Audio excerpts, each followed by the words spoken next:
Hey everyone, this is Rico Figliolini, host of Peachtree Corners Live. We are in the WOW room with a great WOW person here at the Forum at Peachtree Parkway. This is Brooke Massey, and she's going to be discussing a little bit about what's going on at the Forum here in Peachtree Corners. Why don't you introduce yourself, Brooke? Sure. As you just said, my name is Brooke Massey, and I've been with North American Properties for almost 8 years now, and I work on our 4 Atlanta assets.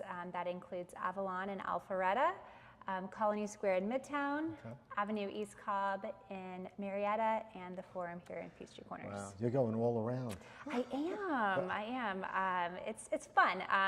They're all 4 different assets with different personalities. For sure. And it's exciting to kind of be able to put my touch on all of them. Well, especially this one. I mean, this one is, we're a suburb of Gwinnett County. The others are not even in Gwinnett County, right? Right. Right, so a little different than demographic-wise and even in shopping, consumerism, I guess, to a degree. So when you're looking at a place like this, and essentially you're revamping this place. Correct. So it's a whole, so what's the thought? What goes behind the thinking of what needs to come here? How do you arrive at those things? I mean, for us, this is a true redevelopment where, we are adding additional GLA and like true redevelopment. And from the retail perspective, at the very beginning with due diligence, we really dive into kind of demographics that you just, refer to. What is the existing community? We also, reach out through social channels and, and ask and inquire, like, what do people want to see coming? And we also dig into existing retail sales, as well as surrounding retailers in those sales, because that can also tell you, what businesses people are supporting. Right.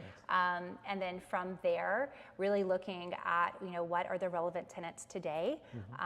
We are very focused on brand design, beautiful design from tenants that really, want to showcase their brand on our property. And really just making sure we provide a good mix of kind of that national and local level. Right. There's a lot that goes into merchandising a redevelopment like the Forum. I would think. I think at the beginning when North American Properties actually bought the place, there was a lot of community meetings. Of course, people are funny in a way. They like they want to stay what's comfortable. Yes. What's comfortable is not always the best thing, because things, you could end up with a goodwill in a place if you just let it keep going. So when you guys took over, there were literally, I think there were 16 closed stores here. That's changed quite a bit, even in the short time that you guys have been here. You've brought in a lot of different types of retail, a little bit more niche, a little bit more boutique. Brand stuff, and then other businesses have left, like recently the CPK. Right? Which you could argue that's been around for a long time.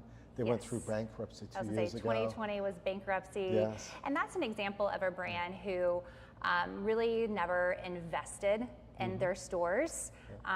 They really didn't update menu items. No. They just, I think, relied on, what their brand was 15 years ago. Yes. And I think people want and expect a different dining experience today. And I think they just, never reinvented themselves.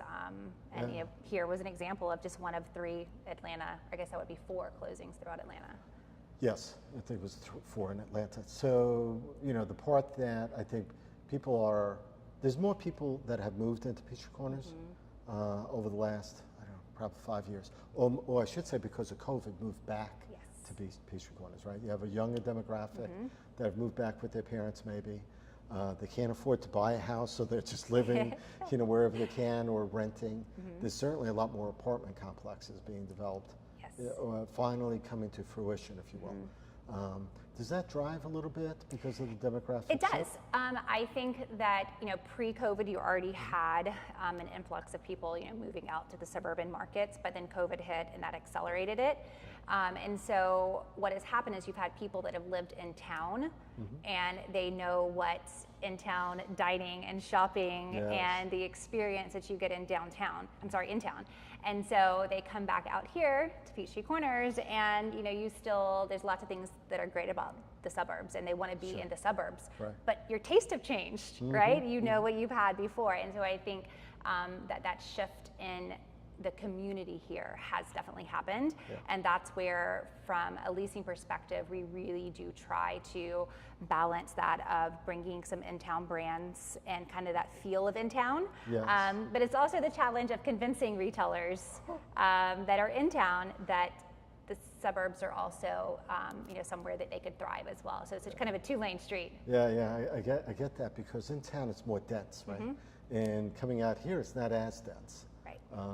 So restaurants I like down there, Ponce, City Market, or on the Beltline, some of the shops, would probably be great here, but would take a little time because there's not enough density for those types of places. Yeah, and that's where, what we're doing with the redevelopment here, the foot traffic that we see today will only continue to increase.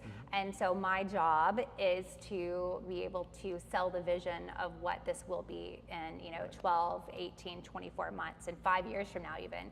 And the programming, the eventing, just the additional restaurants we're adding, all of that is where it'll, raise all sales and productivity of tenants. And so sharing that with those kind of in-town brands and having them believe what we're doing. Yes, it's is really convincing. important. Yeah, you got to be convincing.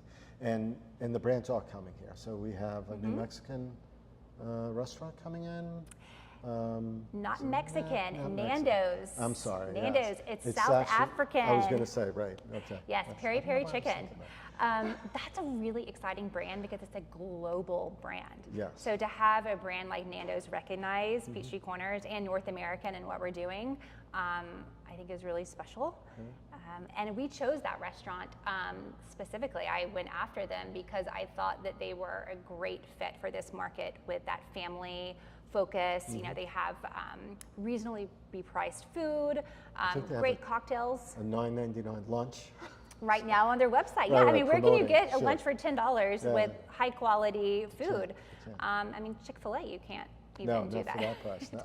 So that's kind of where their target market is, that consumer with family focus. But then they have great cocktails. They're going to do a fantastic large patio that we're working on. And Oh, they really? Okay.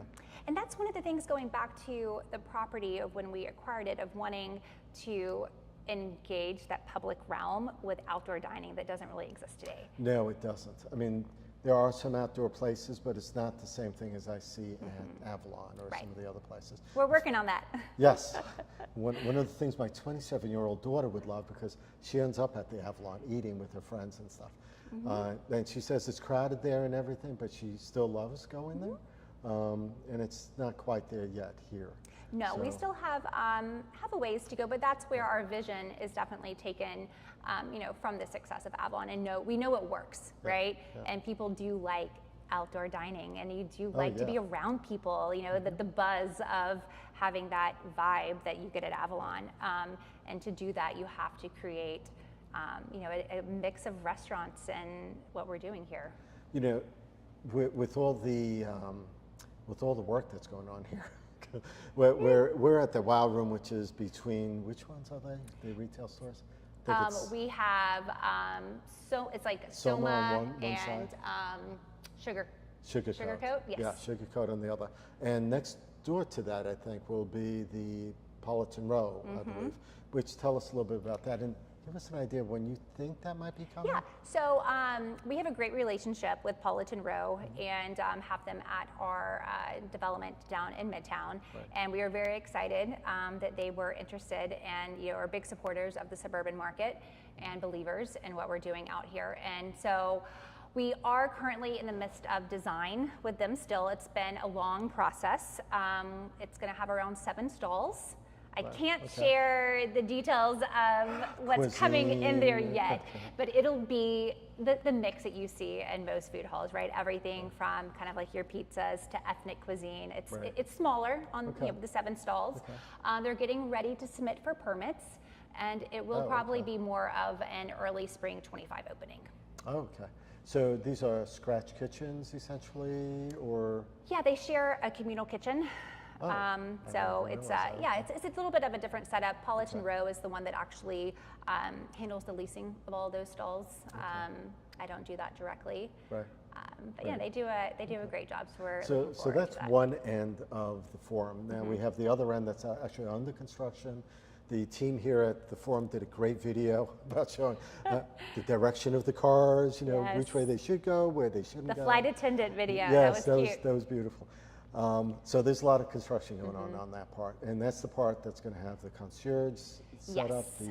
I think a 2-story building on that side. We do. or maybe- So anchored on this end of the north, we have the North Plaza, which is open with the green space and will be the food hall and the 2 jewel boxes up here. And then on the South Plaza, we'll have a valet concierge, a large green space, and we will be constructing a jewel box with a rooftop. That'll be cool. So that'll be one of the restaurants that I can't announce yet, but we do have something in the works for that space. Okay. And all of that should be delivered by July. As far as delivered the green space, the concierge and valet. Right, Of course, right. The retail will take a little the while. restaurant will still have to do their build out. Will there be a stage on that side too? or was- Yes, I left that out. Yes, that is now kind of one of our, I would say, calling cards for all of our North American properties now are these LED screens and stages where we can do, whether it's comedy night or live music. We really are utilizing them across our portfolio as much as we can. The whole idea is to be communal in a way, right?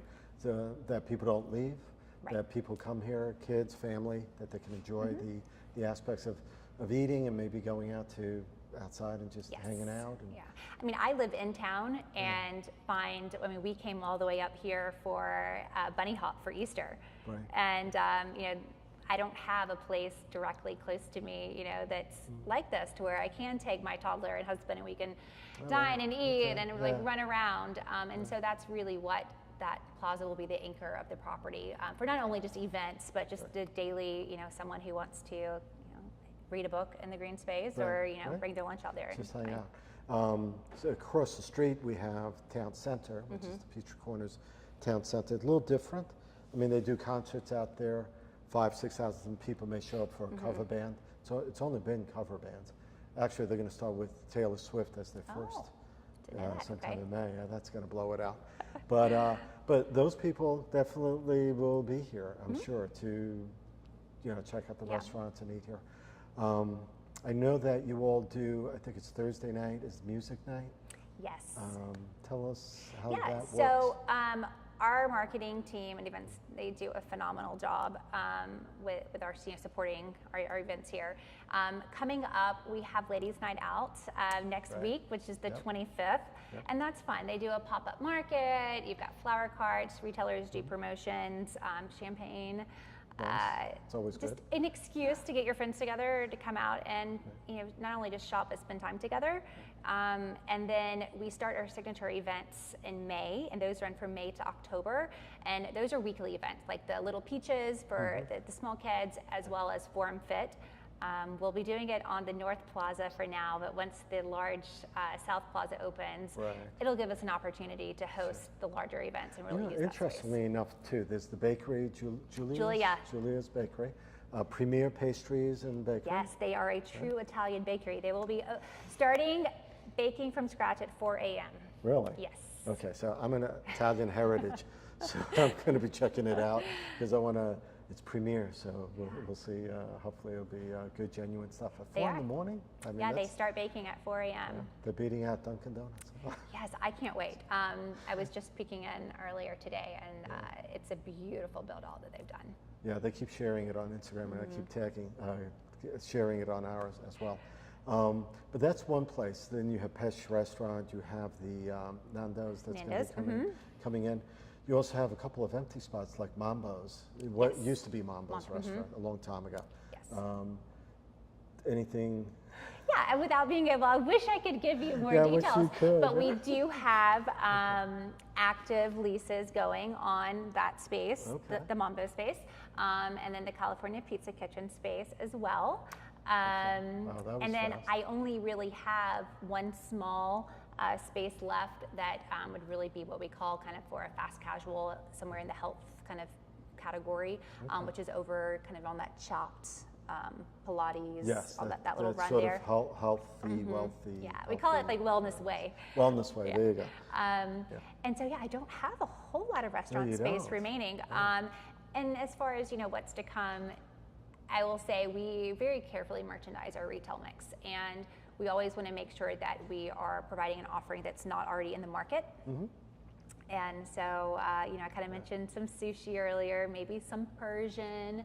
Persian, that would be It's awesome. just, I think it's all of the items would be something that I think the community would welcome. You know what I like too? I think the Forum has quite a few pop-up stores that come in and out, testing the products. How do you arrive at like doing that? Yeah, I mean, and that's one of the ways, kind of going back to like what works here, right? And so when we have a combination of when tenants reach out to us, I tend to unfortunately say no more than yes, because we again kind of very carefully curate the mix. But if I come across a tenant that I think, I'm like, you know what, I would like to see, like, how would the market support this? And it's kind of brand aligned with us. We have a specialty leasing department and team, and so they handle all of our pop-up tenants, and they also are out looking and searching for tenants that they think would be a good fit here.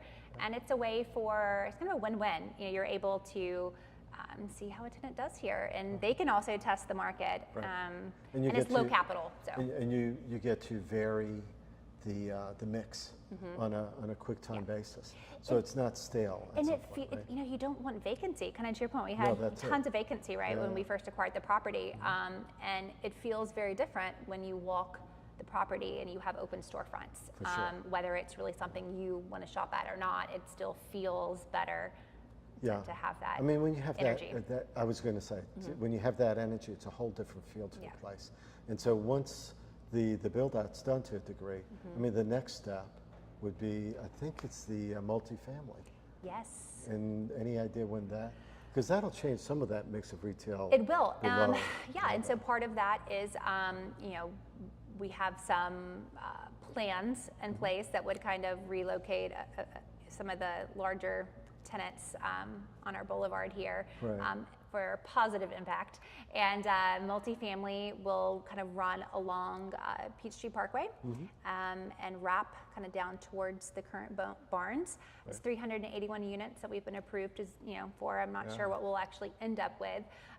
But we don't have a start date yet. It will be, right now, it's looking more of like a 2025 start. But they're underway with drawings and all of the stuff that team works on. Right. And I think the other side of that was a boutique hotel that probably would be about the same time, I would think. Yes, so we've been approved for zoning of a hotel across the pad, and we would be looking to start that at the same time, right? You don't want construction being drug on for, endless amount of time. So we would like to try to condense that and do the hotel and the multifamily at the same time. So you're enjoying the things you do. I do. Do you see yourself moving out here at some point? Or are you good in town? My husband and I have had these conversations even when we came out here for the bunny hop. There's lots of things I love about living in town, but I do love the feel of Peachtree Corners specifically. So yeah, who knows? It would be fun to be able to have this in my backyard. Cool. So yeah, we'll see. All right. Well, we've been talking to Brooke Massey, leasing director of leasing. I appreciate you working through. We had technical difficulties at one point, but I appreciate you working through that. This was fun. Yeah, no, I appreciate you doing this. I mean, we get to know a lot of what's going on. So yeah, we have a lot going on. Yeah, we're going to try this again at another point to talk, further down the line of new stores coming in. But check the website out, livinginpeachtreecorners.com. Also go to the Forum's website, which is. Oh, I don't even know. I'm embarrassed to say I don't know my address. The Forum at peachtreecorners.com. There you go. I should know that, shouldn't I? Right there. So Google it and you'll be fine.